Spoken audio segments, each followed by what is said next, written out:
I've seen a bit of that in Canada, but mostly where the arts became almost an academic domain, That's right. where, Yes. you're talking about the grants in Australia. It's the same thing in Canada. You can't really get a grant unless you have a BFA or an MFA or, some sort of graduate program or graduate degree. So artists who are naturally born artists don't have a fighting chance to get financial support.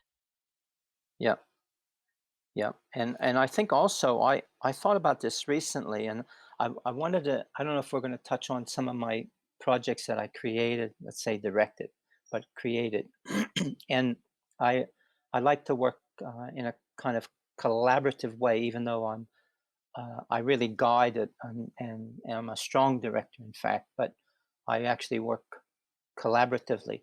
But I have this horrible, what I would call a syndrome, which I now call the Mickey Rooney, Judy Garland syndrome, which is, hey kids, come on, let's go out in the backyard and make a show. And I have this I have this ability that if you just give me any actor or four actors or 20 actors and a studio with nothing in it, I can make a show. Now, I'm not saying it'll be a great show, but it'll be good. It'll be interesting and it'll be creative. So I think that again, I think that the authentic processes of the artists are interfered not only through bureaucracy, but also, as you're pointing out, through the academia and having, and they're caught trying that their work is to analyze work. That's ac- the academic world. That's their function, and that's their beauty, is that they analyze how does this writer work. But then when you codify it, we're in a big malaise because if I go again to playwriting, for example, but it can apply to novelists or anybody creating.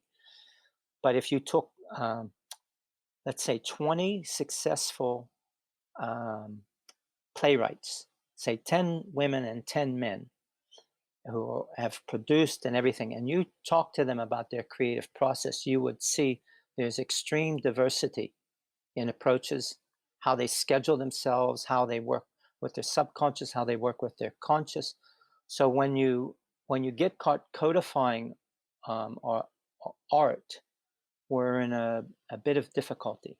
So then you're faced with the problem as a teacher or somebody setting a curriculum. How do you set it up in a way that can assist the person who wants to develop their art or as an artist or to experience, even if it's, let's say, a scientist who decides this year they want to experience painting. So how do they go about it, or who guides them? So these are big questions.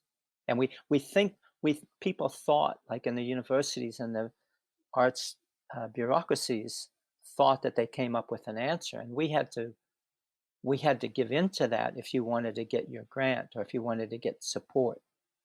Yeah, I mean, it's almost, I think you've explained the reasons why we can understand why they tried something, right? I mean, like you said, it's that that's what they're into. They're into analyzing and creating structure for society and naturally the arts are gonna get caught up into that.